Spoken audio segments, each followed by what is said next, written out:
Bulletin की शुरुआत करेंगे बिजनेस की दुनिया में इस वक्त की सबसे बड़ी खबर से। जी हां, साइरस मिस्त्री को टाटा सन्स के चेयरमैन पद से हटा दिया गया है।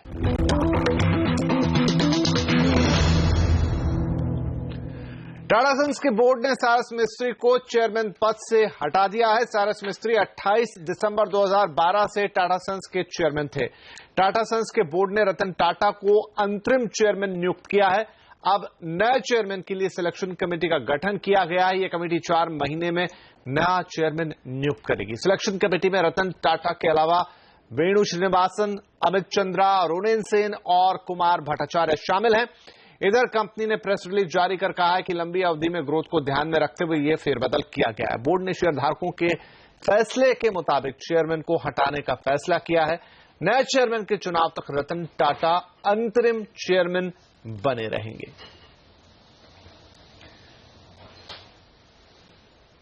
तो अब क्या होगा, इस खबर पर और बातचीत करने के लिए हमारे साथ जुड़ रहे हैं फोर्ब्स इंडिया के editor Saurabh Majumdar, team lease service के चेयरमैन मनीष सभरवाल, सेबी के पूर्व ईडी जैन गुप्ता, द वायर.इन के फाउंडर एम.के. वेणु और हमारी सहयोगी हर्षदा सावंत। हर्षदा, कंपनी ने अपनी प्रेस रिलीज में कहा है कि आगे की ग्रोथ को ध्यान में रखते हुए उन्होंने ये फैसला किया है।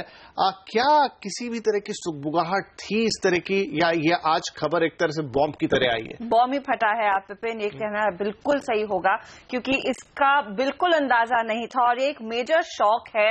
मार्केट ऑफ कोर्स इस पर कल डेफिनेट रिएक्शन देगा, लेकिन सभी जो लोग टाटा ग्रुप को ट्रैक कर रहे थे, फॉलो कर रहे थे, जानकर सदमे में है। क्योंकि नॉर्मली आप देखिए टाटा ग्रुप इतनी ट्रांसपेरेंट ग्रुप है, कॉर्पोरेट गवर्नेंस के मामले में इसी को एक एग्जाम्पल के तौर पर खड़ा किया जाता है। लेकिन अब जो स्थिति उभर कर आई है, इसका अंदाजा किसी को नहीं था। ना यहां पर किसी को ये जानकारी मिल पा रही है या फिर समझ में आ रहा है कि किस वजह से साइरस मिस्त्री को टाटा सन्स के चेयरमैन के पद को छोड़ने को कहा गया है। यहां पर याद रखिए, रतन टाटा ने अपने सक्सेशन प्लान को सोच समझकर टाइम लगाया था सक्सेसर तय करने में, और फाइनली क्योंकि शाहपुरजी पुलंजी का करीब 18% हिस्सेदारी थी ग्रुप में, फाइनली साइरस मिस्त्री को चुना गया था।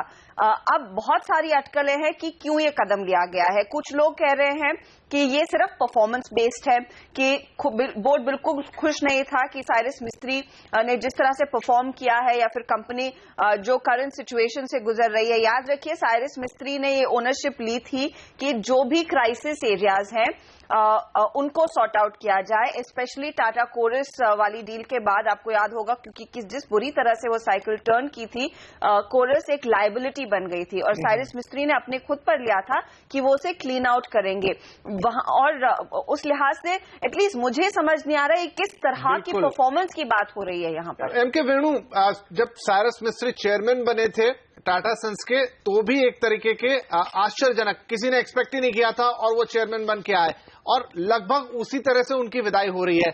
एक इंपॉर्टेंट बात यहां पर है कि उन्हें कौन रिप्लेस कर रहा है, भले वो इंटर्म चेयरमैन के तौर पे वो रतन टाटा है। तो ये जो दोनों तीनों समीकरण है, इसे देखते हुए आपको क्या लग रहा है, क्या हुआ है? देखिए, साइरस मिस्त्री जब उन्होंने चेयरमैन बने थे, जब टेक ओवर किया था, तो आश्चर्य तो हुआ था, क्योंकि इनके बारे में लोग ज्यादा जानते नहीं थे। और उस वक्त ये लोगों का इंटरप्रिटेशन कहना ये था कि भाई जो शाहपुरजी पालमजी कंपनी है, वो सबसे बड़े शेयर होल्डर हैं टाटा ग्रुप के, टाटा सन्स के।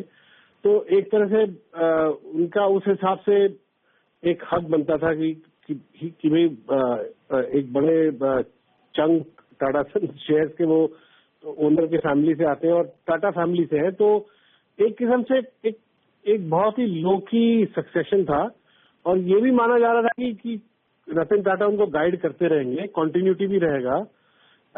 मगर मेरा ये मानना है कि टाटा ग्रुप इतना जब 2007, 2003 और 2008 के बीच में जो बूम पीरियड था, ग्लोबल बूम चल रहा था, उन्होंने इतना अपने आप को एक्सटेंड किया, बहुत बड़ी ग्लोबल कंपनीज खरीदी, और उनमें कई कंपनियां, कई बिजनेसेस ठीक नहीं चल रहे थे। कोरस एक हुआ, और भी इन्होंने बड़े सारे होटल्स खरीदे हुए बाहर देशों में, जो पश्चिमी देशों में, वो भी अभी सुना है कि इतना अच्छा नहीं कर रहे हैं। अब टाटा टेटली खरीदा उन्होंने, टेटली की भी जो टेटली का global growth, it's a global company, global growth उतना है नहीं।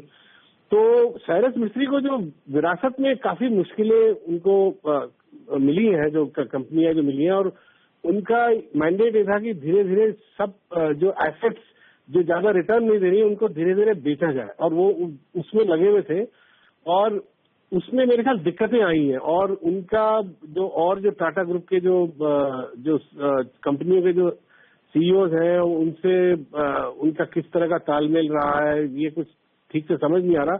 मगर ये मैं कहूंगा कि जो रतन टाटा का जो ग्लोबल विजन था उसको एक तरह से साइरस मिस्त्री उसको वो कर रहे थे, उसको थोड़ा कंपनियों को बेचने की कोशिश कर रहे थे, और उसको थोड़ा सा रोल बैक कर रहे थे। और मेरे ख्याल हो सकता है कि रतन टाटा और मिस्त्री में कुछ चीजों को लेके कुछ डिसएग्रीमेंट रहा हो, ये मेरा एक स्पेकुलेशन है। राइट। मनीष अग्रवाल, इस वक्त जब अब उनको हटा दिया गया है, साइरस मिस्त्री को, रतन टाटा इंटरिम चेयरमैन बने हैं। अच्छा, जो कमेटी चुनाव करने वाली है चेयरमैन का, उसमें हर्षदा मेरे हिसाब से ज्यादातर लोग वही हैं जो टाटा ट्रस्ट में हैं। इनफैक्ट ये किसी ने पॉइंट आउट किया था, क्योंकि इस कमेटी में आप देखिए मेनू श्रीनिवासन है, अमित चंद्रा है, रोनेन सेन है, लॉर्ड कुमार भट्टाचार्य है। Lord Kumar Bhattacharya I know very for a fact Vipin ये टाटा ट्रस्ट के बोर्ड पर भी है, तो ये कॉमन नेम है। मे बी हम कुछ चीजें जोड़कर देख रहे हैं, शायद इसको किसी और लेंस से देखना चाहिए, लेकिन जो सूत्रों के हवाले से अब जानकारी निकल कर आ रही है, और ये नेटवर्क 18 के सूत्रों हमें बता रहे हैं कि टाटा ट्रस्ट और साइरस मिस्त्री के बीच जो रिलेशनशिप थी उसमें कुछ खटास आती हुई दिखाई दी थी। यहां पर डोकोमो वाले केस को क्लियरली पॉइंट आउट किया गया है, क्योंकि वहां पर डोकोमो का जो डिविडेंड पे आउट था उसमें नए कैंप यानी कि Cyrus Mistry camp and old camp meaning Ratan Tata के कैंप में काफी ज्यादा विवाद हो रहा था, and they were not really seeing eye to eye. तो वहां पर मेरे ख्याल में थोड़ी सी खटास शुरू हुई, और वो बस पर्कुलेट हुई है, बस बड़ी ही है, और उसके बाद इस तरह का मूव आता हुआ दिखाई दिया है। कुछ सूत्र ये भी कह रहे हैं कि एक लीगल ओपिनियन लिया गया है इस पर्टिकुलर डिसीजन के पहले, और मेरे ख्याल में ये समझना इंपॉर्टेंट है कि इस तरह का कदम उठाने से पहले, क्योंकि साइरस मिस्त्री को चेयरमैन पद से हटाया गया है, डायरेक्टरशिप से हटाया नहीं गया, वो अभी भी टाटा सन्स के डायरेक्टर है। अगर डायरेक्टर पद से हटाना होता तो मेरे ख्याल में उसके लिए आपको एक शेयर होल्डर नॉड की जरूरत होती, ना कि चेयरमैनशिप वाले इस डिसीजन को लेकर। तो काफी इंटरेस्टिंग बोर्ड ऑफ डायरेक्टर्स ने जिन्होंने मिलकर चेयरमैन बनाया था उन्होंने ही हटा दिया। तो मनीष जी यही पूछ रहे थे कि ये जो चीज निकल कर आई है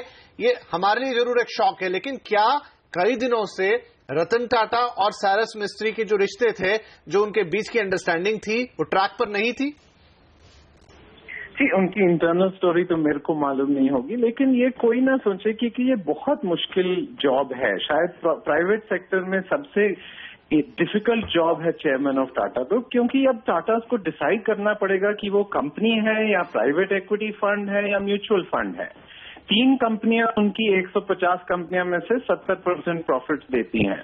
तो ग्लोबली ये जो कॉन्ग्लोमरेट की हमारे पास 150-180 कंपनियां, ये कॉन्ग्लोमरेट जनरल इलेक्ट्रिक ने भी छोड़ दिया, उन्होंने भी एग्जिट कर लिया बहुत। तो कॉन्ग्लोमरेट जो कॉन्सेप्ट है वो कंपेटिटिव मार्केट्स में हमेशा डिक्लाइन होता है।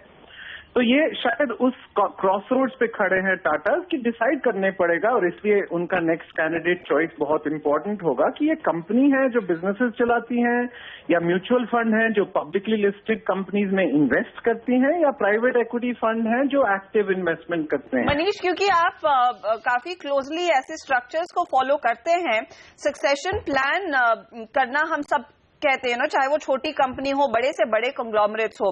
यहाँ पर क्या साइरस मिस्त्री एक प्लान सक्सेसर थे रतन टाटा के, या फिर कुछ ऑप्शन नहीं बचा था इसीलिए शाहपुर जी पालुन जी की हिस्सेदारी देखकर फिर इनको नियुक्त किया गया था? क्या ये वहां से स्टेम होती है प्रॉब्लम, और ओवर द इयर्स पिछले 4 सालों में बस बढ़ती गई है? देखिए, इंस्टीट्यूशन बिल्डिंग, या तो आप देखिए पॉलिटिक्स में जो समाजवादी पार्टी में हो रहा है, या जो बिजनेस में अभी आप टाटा की बात कर रहे हैं, या जो यूनिवर्सिटीज की बात हो रहा है, इंस्टीट्यूशनलाइजेशन एक अभी इंडिया में फर्स्ट जनरेशन जो ट्रांजिशन हो रहा है, पोस्ट इंडिपेंडेंस, पोस्ट लिबरलाइजेशन, ये जो अभी सब बंचिंग हो रही है, पॉलिटिकल पार्टीज की ट्रांजिशन, बिजनेसेस की transition, politics has become comparative, business has become comparative.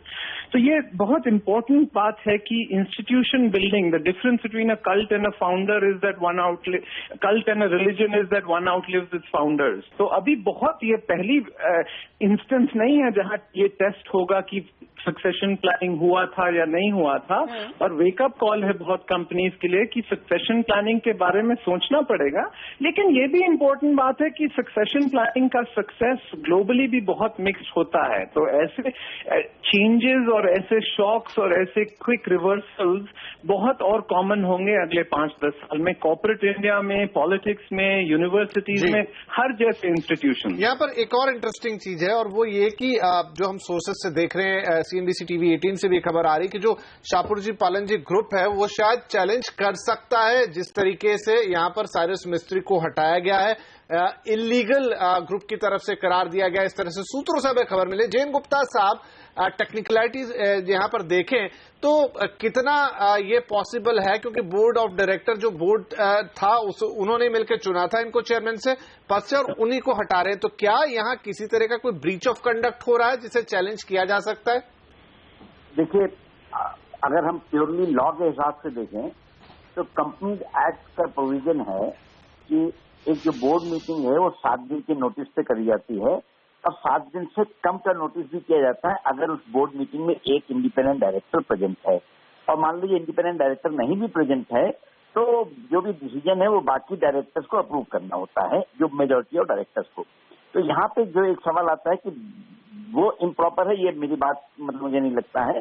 Board meeting properly conduct की गई है, और अभी आपने खुद बताया कि CNBC TV 18 पे वहाँ जो आपके करस्पॉन्डेंट हैं अरुण गिरी, उनका ये कहना है कि टाटा ने ये करने के पहले, टाटा सन्स के बोर्ड ने ये करने के पहले 3 लीगल न्यूमरीज की सलाह ली थी। एक former AG mister Parasaran, former finance mister Chidambaram, और तीसरे रिटायर्ड जज of Supreme Court mister Ramanian. इन तीनों की एडवाइस पे किया गया है। तो जहां तक चेयरमैन जो होता है, चेयरमैन की कोई कंपनी एक्ट में कोई पोजीशन नहीं थी। Chairman is elected by the board for a meeting, और परमानेंट चेयरमैन होता है। तो उसमें अगर 6 लोगों ने मिलकर एक आदमी को चेयरमैन बनाया है तो उनका ये हक है कि वो चेयरमैन को हटा भी सकते हैं, उसमें कोई दिक्कत नहीं है। लेकिन यहाँ जो सवाल है, अगर आपने अपने CNBC पे सुना हो, उसमें बोल रहे हैं कि जो इनसाइडर खबर है वो बोलती है कि ये एथिकल इशू पे है और परफॉर्मेंस है। अब जैसे हम लोग डिस्कशन करेंगे परफॉर्मेंस से, जैसे मिस्टर सब्बरवाल बता रहे थे, तो अगर परफॉर्मेंस रिलेटेड इशू होता है तो कभी भी कोई भी बोर्ड इमीडिएट एक्शन नहीं लेता है कि ही हैज बीन रिमूव्ड। यहाँ पे जो शब्द आ रहा है कि Mister Mistry has been remove from the position of chairman, that is very important कि ये रिमूवल क्यों हुआ है, ऐसा क्या ट्रिगर पॉइंट था। मैं इनफैक्ट हम यही समझना चाह रहे हैं क्योंकि उसकी भनक नहीं लग पा रही, इतनी सारी खबरें साथ में आ गई हैं। सौरभ मजूमदार, मैं आपसे ये जानना चाहूंगी, ऐसा क्या हुआ कि परफॉर्मेंस इश्यूज साइरस मिस्त्री में दिखने लगे? I thought the Tata group was largely happy with his leadership, क्योंकि उन्होंने अपने जिम्मे पर लिया था कि कोरस एक लायबिलिटी बन रही है तो उसको बेच दिया जाए, और वहां पर बातचीत काफी ज्यादा आगे बढ़ी थी। और आपको याद होगा कुछ महीने पहले रतन टाटा ने खुद कहा था may be Cyrus was a mistake, क्योंकि तब अंदाजा नहीं था कि मार्केट इतने बुरे दौर से गुजरेगा। देखिए, यहाँ पे 2-3 चीजें नजर रखने की जरूरत है। एक तो ये है कि साइरस मिस्त्री हिमसेल्फ 1 साल वर्चुअली मिस्टर टाटा के अंडर ग्रुप में इंडक्ट हुए थे after he was appointed named as the chairman. तो एक तो वो है कि उनको टाटा ग्रुप के बारे में काफी पता है, टाटा ग्रुप के culture, values, ethics and all of that.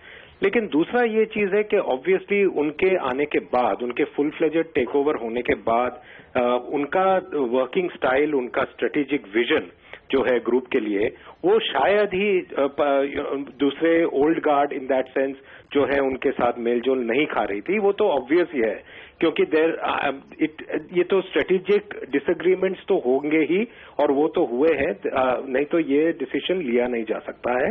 Now दूसरी बात ये है जो आपका नेटवर्क बोल रहा है कि ethics issues also could have played a part, वो हम लोग को पता नहीं है अभी तक, लेकिन एक खबर ऐसे भी आ रही है।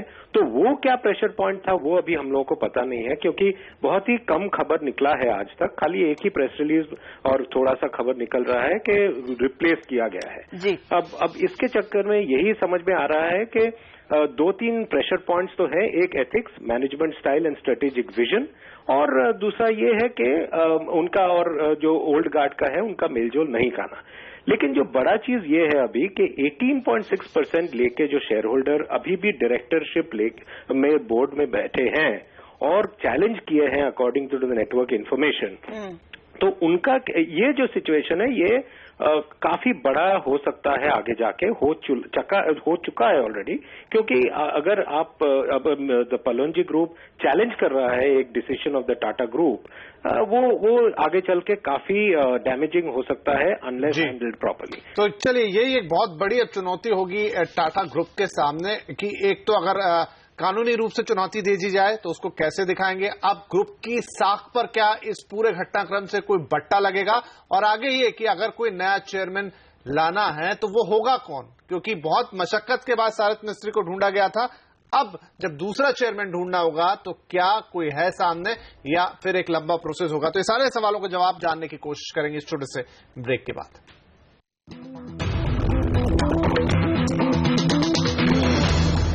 तो सारस मिस्त्री को टाटा ग्रुप से टाटा कर दिया गया है, उन्हें चेयरमैन पद से हटा दिया गया है, इस वक्त की सबसे बड़ी खबर, और इसी पे हो रही है चर्चा। लेकिन चर्चा का जो आगे देखते हुए रुखे वो ये कि अब जबकि सारस मिस्त्री को हटा दिया गया है, हो सकता है इस डिसीजन को चैलेंज भी करे एसपी ग्रुप, लेकिन अगर नया सक्सेसर ढूंढना है, जो बात हो रही कि 4 महीने में ढूंढ लिया जाएगा कि कौन होगा कंपनी का नया चेयरमैन, तो मनीष सब्रवाल, यहां पर जब पहले चेयरमैन बनाने की बात हो रही थी, पूरी प्रोसेस हुई थी, तो नोएल टाटा एक नाम निकलकर सामने आया था। क्या आपको लगता है नोएल टाटा की तरफ रुख होगा, परिवार के अंदर रखने की कोशिश की जाएगी या फिर से एक लीडरशिप तलाश की जाएगी? नहीं जी, वो तो फिर से वही एक और गलती हो जाएगी। अभी ग्लोबल सर्च होना चाहिए, बहुत कैंडिडेट्स हैं जो इंडियन ओरिजिन के ग्लोबली हैं, इंदिरा नूई है, Pepsi, I mean Nokia, the global CEOs. India में भी बहुत सीईओज हैं जो पॉसिबली इस पोजीशन को डिजर्व कर सकते हैं या अर्न कर सकते हैं। तो मेरे हिसाब से तो एक अनबायस्ड ग्लोबल सर्च होनी चाहिए, क्योंकि शेयर होल्डर रोल और चेयरमैन और सीईओ रोल और डायरेक्टर रोल 3 अलग रोल हो रहे हैं। हमारे पास चेयरमैनशिप का जो स्टूअर्डशिप रोल है वो थोड़ा कंफ्यूज हो रहा है टाटा ग्रुप के सीईओ के रोल के साथ। तो ये जो हमने डेजिग्नेट किया है चेयरमैन, एक्चुअली ये रोल है CEO of the Tata group, और मैनेजमेंट और स्टूअर्डशिप और डायरेक्टरशिप की जो कैपेबिलिटीज और रिक्वायरमेंट्स होते हैं, 3 अलग रिक्वायरमेंट्स होते हैं। तो इस बार क्लियर रहना चाहिए हमको कि ओनरशिप और मैनेजमेंट को अलग रखेंगे और हम एक सीईओ के लिए सर्च कर रहे हैं, और ये ग्लोबल सर्च होनी चाहिए और क्लियरली शेयर होल्डिंग से सेपरेट होनी चाहिए। चलिए, तो यहाँ पर हम लेते हैं एक और छोटा सा ब्रेक, और ब्रेक के बाद चर्चा जारी रहेगी।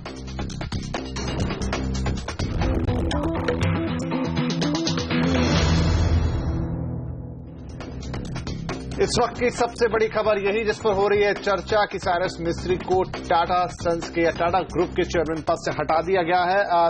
हमारी बातचीत जारी, पूरा पैनल हमारे साथ, लेकिन एक बहुत बड़ा सवाल जैन गुप्ता साहब जो आखिरी में मैं पूछना चाहूंगा वो ये है कि अगर यहां पर शाहपुर जी पालोनजी ग्रुप इस पूरी चीज को लीगल बैटल बनाता है, इस पर लीगल कार्रवाई करता है, तो ये कितनी बड़ी दिक्कत हो सकती है टाटा ग्रुप के लिए, और क्या पूरे स्ट्रक्चर को ही चेंज करने की, बदलने की नौबत आ सकती है? देखिए, जो टाटा सन्स का शेयर होल्डिंग स्ट्रक्चर है उसमें शाहपुर जी पालोनजी एक सिंगल लार्जेस्ट शेयर होल्डर है, करीब 15.5% उनका है, लेकिन बाकी जो शेयर होल्डिंग है वो वेरियस टाटा ट्रस्ट के पास है। तो as far as shareholder perspective is concern, legal battle में कोई दिक्कत नहीं आनी चाहिए। और जैसे मैंने पहले बताया कि कंपनी लॉ के हिसाब से चेयरमैन कहीं पे भी एक तरह का डिफाइन नहीं है, वो चेयरमैन जो है बोर्ड मेंबर सिलेक्ट करते हैं। तो अगर बोर्ड मेंबर ने किसी को चेयरमैन इलेक्ट किया तो उनका राइट भी है कि चेयरमैन हटा देना। लेकिन यहाँ पे इशू ये आएगा कि चेयरमैन, जैसा कि मनीष ने पहले बताया कि chairman was not a simple chairman, he was having some kind of executive power.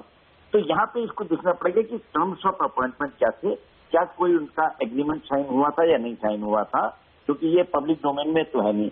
अगर कोई उनका इस तरह का कोई एग्रीमेंट साइन हुआ था तब फिर ये एग्रीमेंट के क्लॉजेज के बेसिस पे होगा कि क्या लीगल होगा।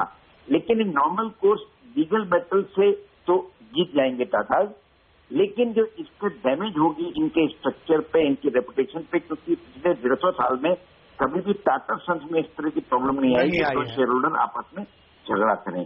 जी बिल्कुल। Long term stability of the group के हिसाब से ये बहुत गलत सिग्नल जाएगा और रेपुटेशन पे एक डेंट आएगा, अनलेस कि वो अपना किसी भी तरह से सॉल्व कर ले। वाकई ये एक मुसीबत की घड़ी है टाटा सन्स के लिए। जैसा जैन गुप्ता साहब बता रहे हैं कि पिछले 150 साल के इतिहास में कंपनी में लीडरशिप को लेकर कभी इस तरह की खींचतान नहीं हुई है। चूंकि आज ये खबर बाहर आई है, हो सकता है कि आने वाले कुछ दिनों में इसके और पहलू सामने आए, तब पिक्चर थोड़ी और क्लियर होती हुई नजर आएगी। फिलहाल आप सभी का इस कार्यक्रम में शामिल होने के लिए बहुत शुक्रिया। नमस्कार।